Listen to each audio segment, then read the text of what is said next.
Hello students, welcome to my YouTube channel and now today we discuss about the penetrating orbit and a quantum defect. तो सबसे पहले जो हम topic discuss करेंगे वो हमारे पास पेनिट्रेटिंग ऑर्बिट।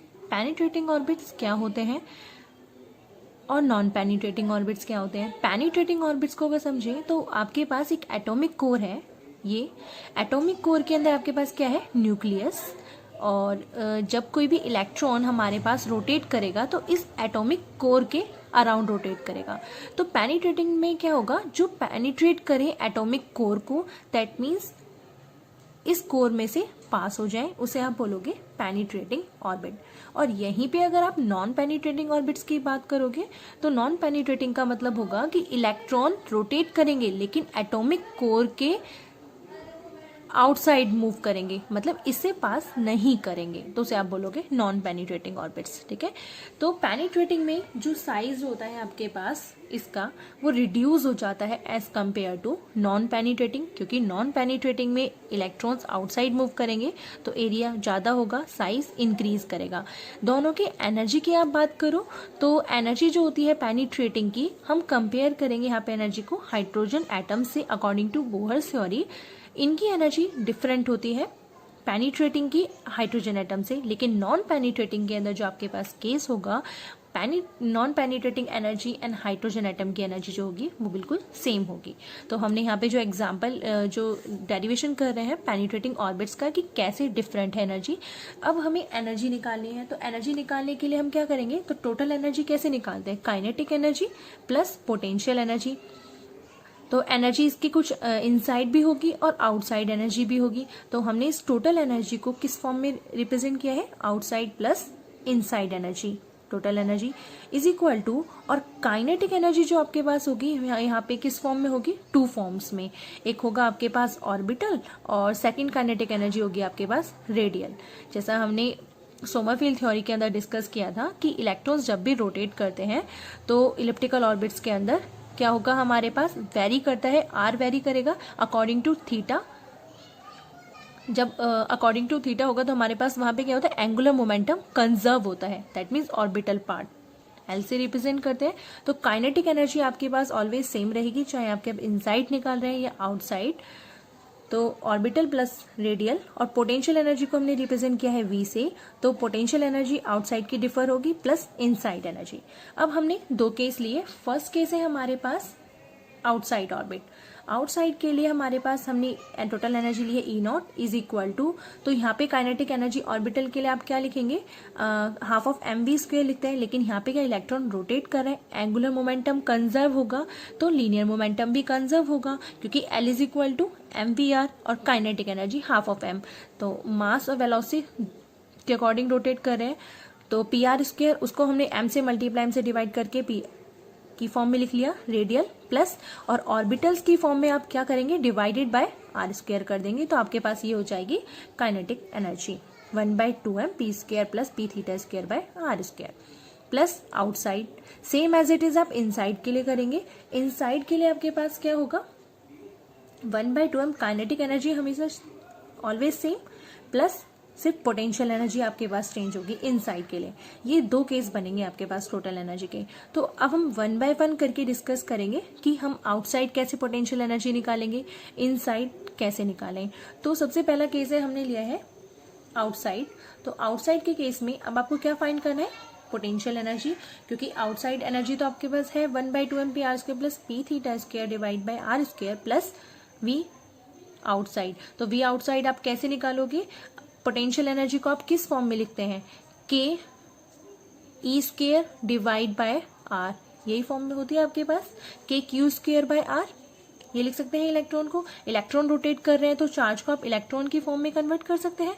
तो इलेक्ट्रॉन पे चार्ज कौन सा होगा, नेगेटिव, तो माइनस के E square divided by are, और के की वैल्यू होती है आपके पास 1/4 पाई epsilon naught R E square. Around किसके अराउंड मूव कर रहे हैं, न्यूक्लियस के। अब जो न्यूक्लियस के अराउंड जो मूव कर रहे हैं तो वहां पे न्यूक्लियस पे चार्ज कितना है, Ze।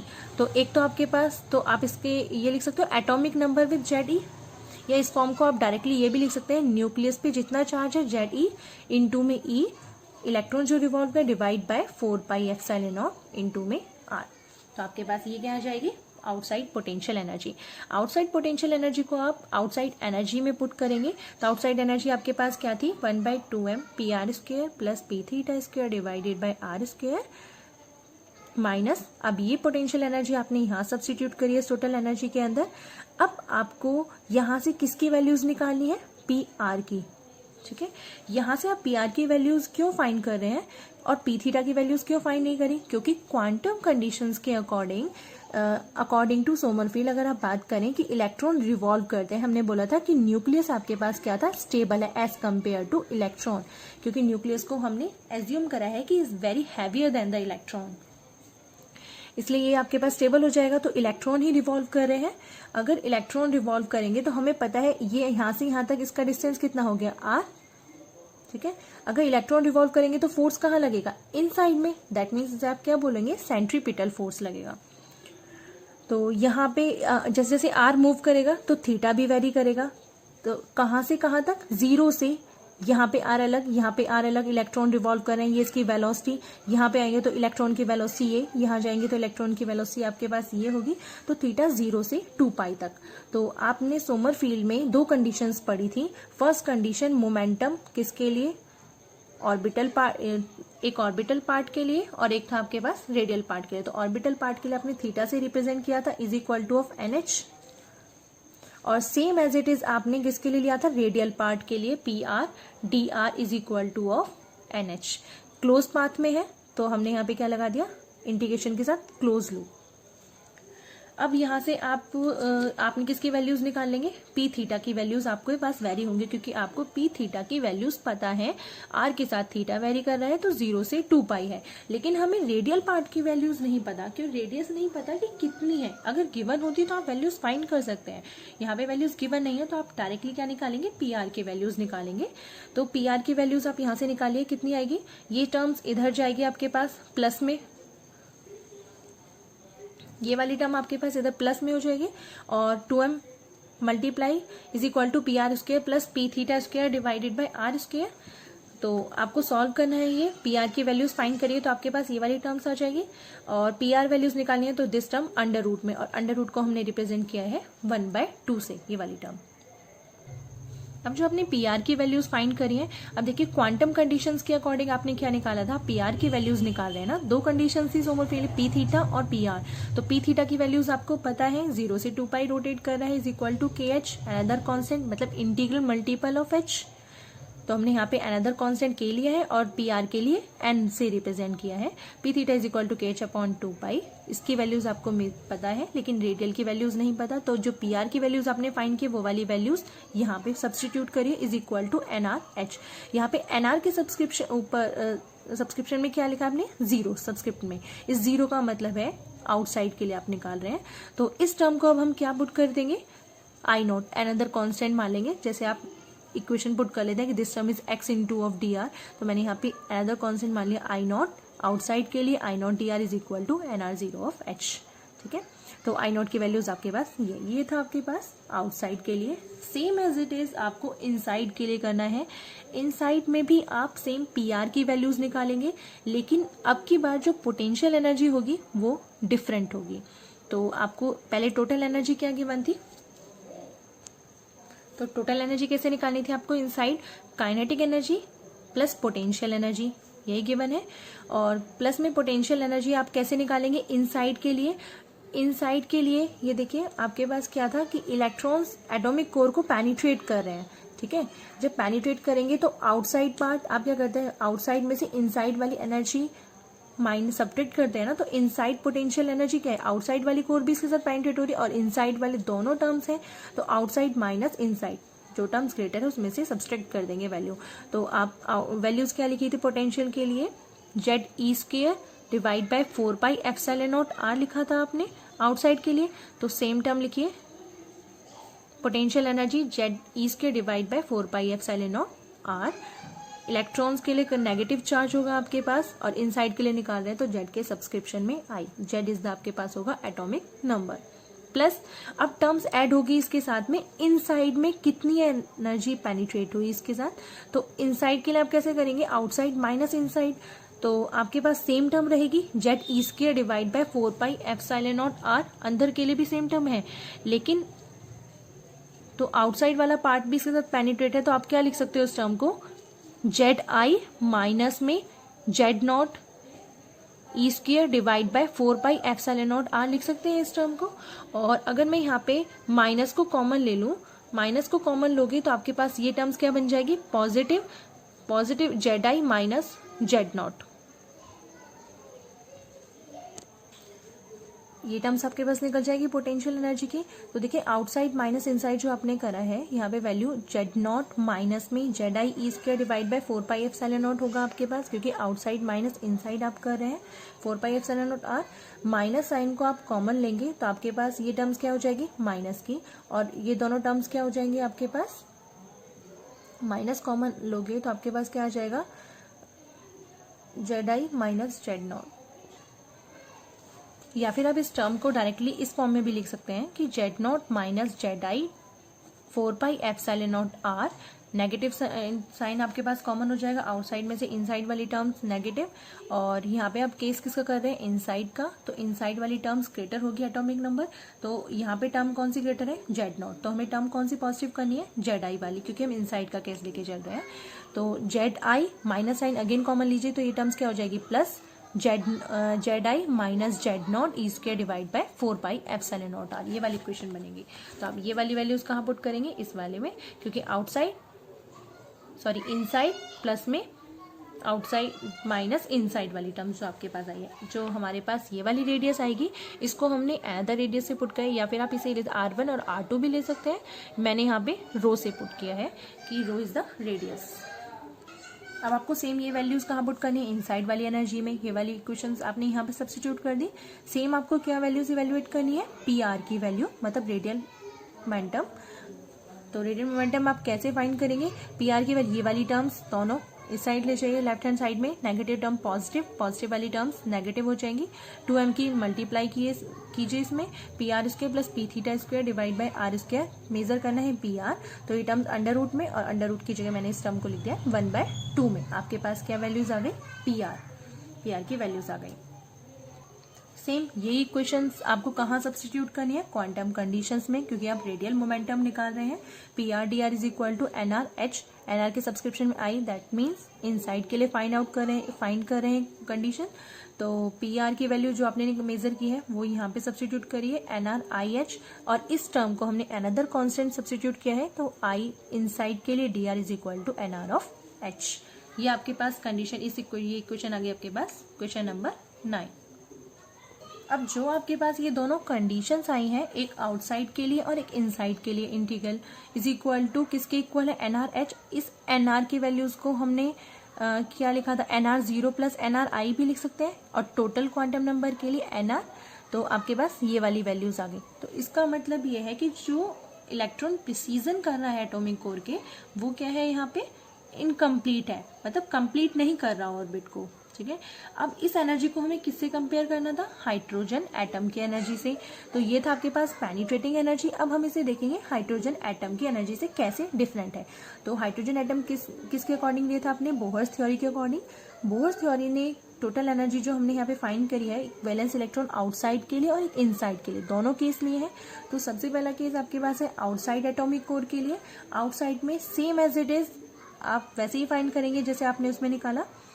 एनर्जी कैसे लिखते हैं हम, total energy is equal to kinetic energy plus potential energy, और काइनेटिक एनर्जी को हमने टी से रिप्रेजेंट किया है और पोटेंशियल एनर्जी को वी से। 0 का मतलब है आउटसाइड के लिए मेजर कर रहे हैं, तो potential energy of outside, total energy of outside, ठीक है। बोहर्स थ्योरी में जो इलेक्ट्रॉन आपके पास रिवॉल्व होगा, उसमें रेडियल पार्ट्स नहीं होगा, रेडियल और ऑर्बिटल पार्ट्स। डायरेक्टली वैल्यूज कैसे आती है आपके पास, काइनेटिक एनर्जी की वैल्यूज जो आप लिखते हो कितनी होती है, हाफ ऑफ mv², ये होती है। ये वाली वैल्यूज आप यहाँ सब्स्टिट्यूट करिए, half of mv²। Potential energy आपके पास न्यूक्लियस के अराउंड इलेक्ट्रॉन जो सर्कुलेट करते हैं, Z0e² divide by 4 pi epsilon naught R. अब यहाँ पे आपको ये वैल्यू किसकी फॉर्म में लिखनी है, पोटेंशियल एनर्जी की। तो हमने क्या बोला था, बोहर्स थ्योरी ने कहा था कि जो न्यूक्लियस है आपके पास, जो न्यूक्लियस है, मोर ग्रेटर है, या फिर ये बोल सकते हैं आप कि nucleus is very heavier as compare to the electron. ठीक है, अगर यहाँ पे न्यूक्लियस हैवी है इलेक्ट्रॉन से, तो इलेक्ट्रॉन रिवॉल्व कर रहा है, दैट मीन्स आपका न्यूक्लियस स्टेबल होगा यहाँ पे, और न्यूक्लियस स्टेबल है तो यहाँ पे जो यहाँ से इलेक्ट्रॉन से लेके और न्यूक्लियस तक का जो डिस्टेंस है वो हमने एज्यूम करा है r से। फोर्स कौन सा अप्लाई हुआ है इसके अंदर, सेंट्रीपिटल, मतलब टूवर्ड्स द सेंटर पोजीशन। तो आपके पास दो फोर्स लगते हैं इसके अंदर, एक लगा आपके पास सेंट्रीपिटल फोर्स और एक लगेगा इसमें कूलम्बियन फोर्स बोहर्स थ्योरी के अकॉर्डिंग। तो सेंट्रीपिटल फोर्स आप कैसे मेजर करते हैं, यहाँ पे सेंट्रीपिटल फोर्स की वैल्यूज क्या होती है, mv²/r is equal to coulombian force, किसके बीच में लग रहा है, एक न्यूक्लियस और electron, Ze into e divide by 4πε0 r²। तो यहाँ से आप किसकी वैल्यूज निकालेंगे, mv² की वैल्यू निकालिए, Ze² डिवाइड बाय 4πε0 r। और ये वाली टर्म्स आपको कहाँ सब्सटीट्यूट करनी है, इस वाली इक्वेशंस में, जहाँ पे आपके पास हाफ ऑफ mv² है, क्योंकि हमें टोटल एनर्जी बोहर्स थ्योरी के अकॉर्डिंग जो इवेल्युएट कर रहे हैं वो इसकी फॉर्म में, क्योंकि यहाँ पे तो आप सॉल्व नहीं कर सकते, आपको ये वाली टर्म्स भी इसकी फॉर्म में चाहिए तभी आप सॉल्व कर पाएंगे। तो ये वाली वैल्यूज हमने यहाँ पे सब्सटीट्यूट करी है। सब्सटीट्यूट करने के बाद mv² की वैल्यूज आपके पास ये वाली यहाँ पे मल्टीप्लाई करिए, Z0e² divide by 8πε0 r minus Z0e² divide by 4πε0 r। तो आपके पास टोटल एनर्जी आ जाएगी, एलसीएम लीजिए तो आपके पास टर्म ये आएंगी सॉल्व होके, Z0e² डिवाइड बाय 8πε0 r। अब आपको यहाँ पे r की वैल्यूज पुट करनी है अकॉर्डिंग टू बोहर्स थ्योरी। जो आपके पास r की वैल्यूज थी वो होती है a0n²/z। a0 जो था टर्म्स वो होती है आपके पास Bohr radius, z is atomic number. तो ये वाली वैल्यूज कहाँ सब्स्टिट्यूट करेंगे, आउटसाइड एनर्जी में। तो आपके पास ये टर्म्स क्या आ जाएगी, a0 n0² divide by z है, तो ये टर्म्स ऊपर मल्टीप्लाई होगी, तो ये क्या टर्म बन जाएगी, z का square into e² divide by 8πε0 a0 n²। तो ये आ गई आपके पास outside energy. Same as it is आपको इनसाइड के लिए फाइंड करना है। इनसाइड के लिए भी आप सेम टर्म लिखेंगे कि इनसाइड एनर्जी आपके पास क्या है, काइनेटिक प्लस पोटेंशियल एनर्जी है। और सेम काइनेटिक एनर्जी क्या होती है, half of mv² plus potential energy किसके लिए निकाल रहे हैं, इनसाइड के लिए। तो हमने पहले इनसाइड के लिए टर्म्स कैसे फाइंड की थी, Ze² divide by 4πε0 r plus Zi minus Z0। एक बार इनसाइड के लिए पोटेंशियल एनर्जी प्लस एक बार जो एनर्जी हमारे पास जो पोटेंशियल एनर्जी दोनों का सब्ट्रैक्शन, मतलब आउटसाइड माइनस इनसाइड एनर्जी इसके, जिसको हमने बोला है रो से। हमने ये वाली टर्म्स क्यों लिखी है, क्योंकि कुछ चार्ज जब इलेक्ट्रॉन रिवॉल्व कर रहा है इनसाइड में, तो कुछ ना कुछ चार्ज तो आपके पास सरफेस पे भी तो प्रेजेंट होगा ना। जब सरफेस पे प्रेजेंट होगा, कुछ सरफेस पे प्रेजेंट है, कुछ इनसाइड के अंदर प्रेजेंट है, तो आप कैसे निकाल सकते हैं, आउटसाइड माइनस इनसाइड करके। माइनस कॉमन लीजिए, कॉमन लेके आपके पास टर्म आ जाएगी Zi माइनस Z0e²। और यहाँ पे आप वैल्यूज क्या पुट करेंगे, mv² की, सेम ये वाली term Ze² divide by 4πε0 r substitute करिए 1/2 इंटू ये वाली टर्म, तो आपके पास ये टर्म्स बन जाएगी 8πε0 r। और इनसाइड के लिए ले रहे हैं तो z के सब्सक्रिप्शन में i, मतलब इनसाइड के लिए, minus Ze² divide by 4πε0 r plus Zi minus Z0e² divide by 4πε0 rho. यहाँ पे जो रो है वो सरफेस के ऊपर चार्ज है, सरफेस चार्ज रेडियस है कि कुछ रेडियस वहां भी प्रेजेंट है। तो Ze² डिवाइड बाय, दोनों टर्म्स को आप सॉल्व करिए, ये टर्म सॉल्व होकर एलसीएम लेके आपके पास ये वाली टर्म्स आ जाएगी और ये वाली टर्म एज इट इज रहेगी। सेम जो आपके पास एनर्जी आई है, अब इसमें आप r की वैल्यूज पुट करेंगे अकॉर्डिंग टू बोहर, क्योंकि आप बोहर्स के अकॉर्डिंग निकाल रहे हैं। r की वैल्यू क्या थी, a0 ni²/z, तो आपके पास ये वाली टर्म आ जाएगी Ze² divide by 8πε0 a0 ni² plus Zi minus Z0e² divide by 4πε0 रो।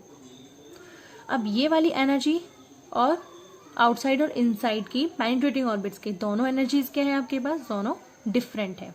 ठीक है, तो हमने स्टार्टिंग में बोला था कि इलेक्ट्रॉन जो रिवॉल्व कर रहे हैं, पेनिट्रेट करते हैं ना एटॉमिक कोर को। जब एटॉमिक कोर को पेनिट्रेट करेंगे तो सर्कल ऑर्बिट को क्या करते हैं, कंप्लीट नहीं करते, इनका साइज रिड्यूस होता है। तो हमने इनके साइज को कंप्लीट करने के लिए हमने क्या बोला, इन्हें इलिप्टिकल ऑर्बिट के अंदर मूव कराया। तो हमने इसके ऑर्बिट को कंप्लीट करा अकॉर्डिंग टू, या फिर आप ये भी बोल सकते हैं कि हम यहाँ पे जो केस लेंगे वो नॉन पेनिट्रेटिंग का लेके सॉल्व कर सकते हैं स्पेशल केस में कंप्लीट करने के लिए।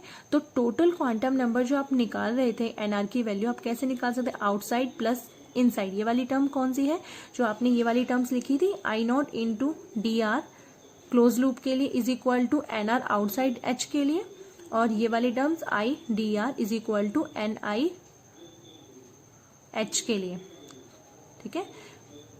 तो इन दोनों टर्म्स को हमने क्वांटम नंबर्स निकालने के लिए आपने क्या कर दिया, इन दोनों को आउटसाइड प्लस इनसाइड, इसे टोटल क्वांटम नंबर लिख सकते हैं ये टर्म।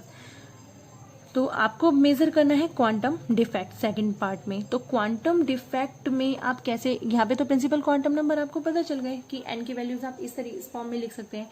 तो क्वांटम डिफेक्ट फाइंड करने के लिए आपको वैल्यूज लिखनी है सबसे पहले किसकी, पेरिहिलन डिस्टेंस ऑफ आउटर एलिप्स की।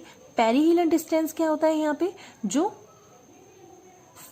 नियर अवे, सॉरी पेरिहिलन का मतलब है near the point, distance of outer ellipse के।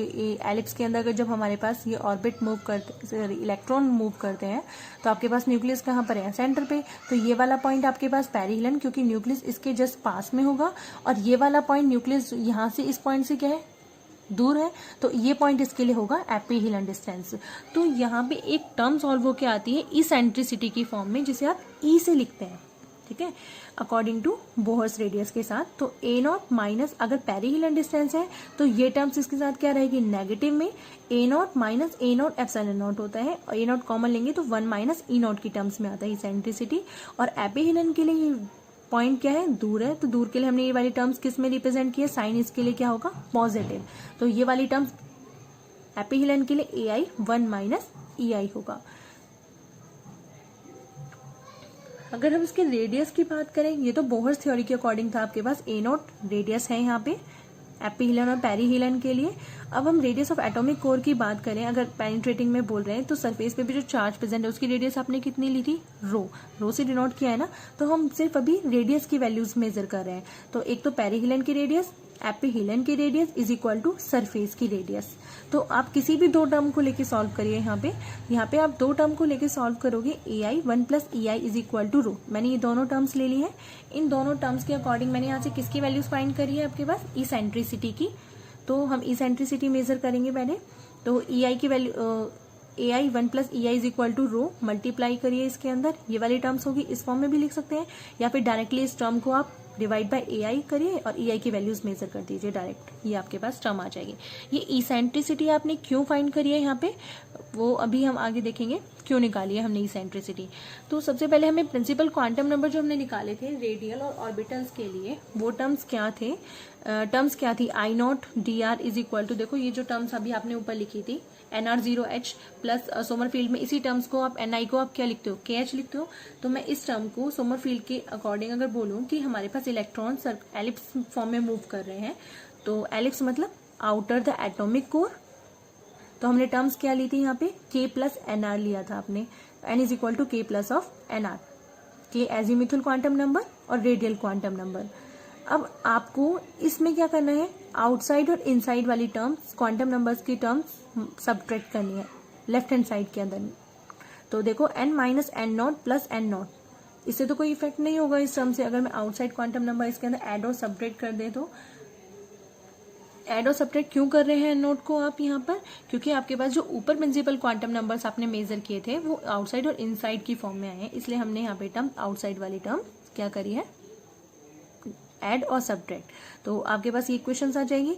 यहाँ के जो पॉजिटिव एन नॉट था उस टर्म को आप राइट हैंड साइड लेके जाएंगे, तो आपके पास क्या इक्वेशन बनेगी, n minus N naught is equal to K plus NR minus N not.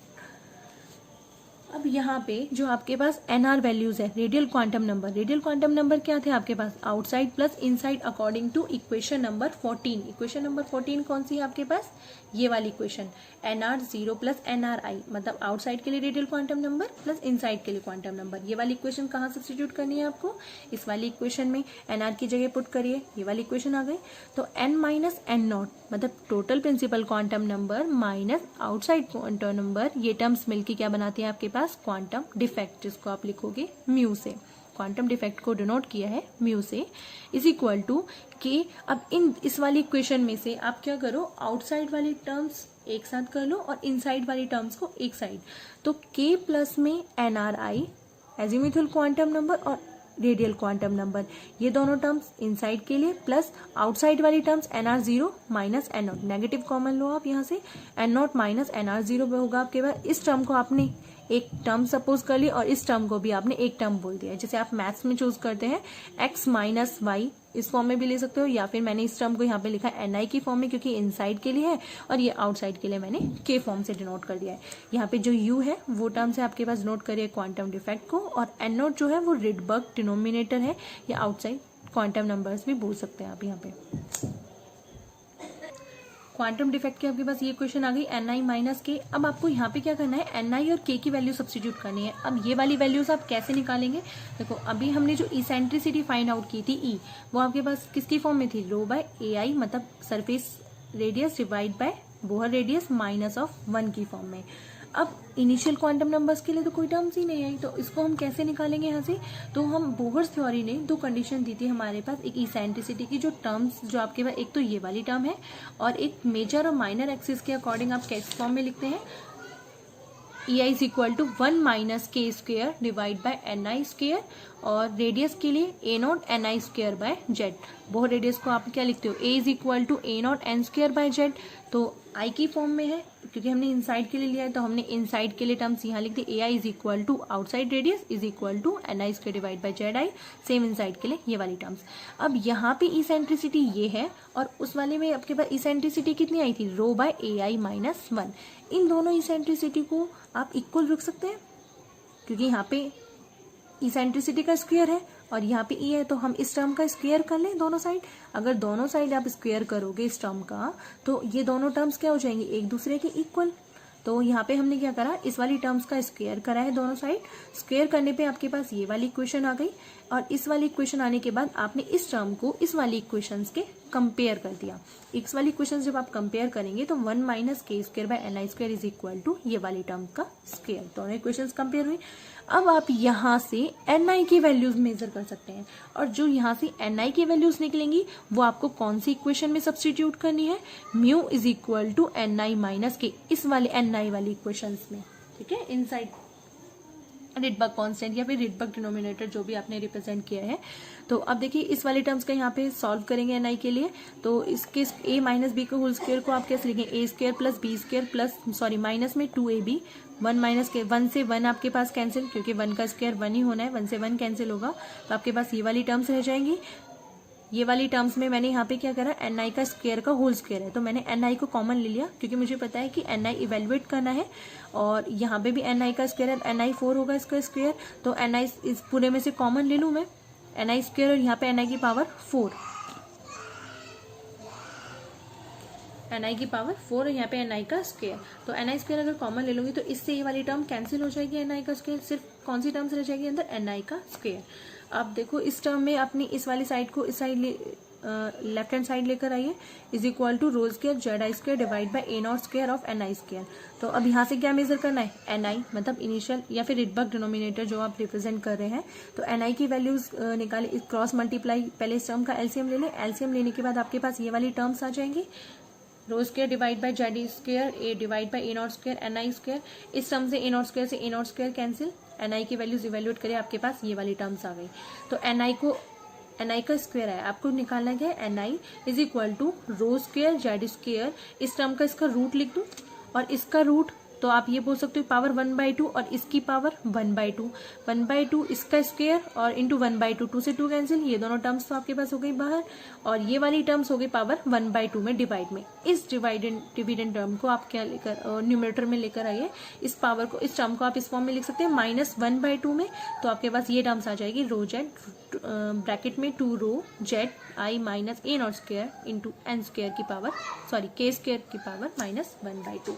यहाँ पे rho surface radius, atomic number 2 surface radius inside atomic number, a naught is the Bohr radius, k is azimuthal quantum number, और n i जो आप denote कर रहे हो वो terms है आपके पास इनसाइड के लिए क्वांटम नंबर या इनसाइड रिडबर्ग कांस्टेंट।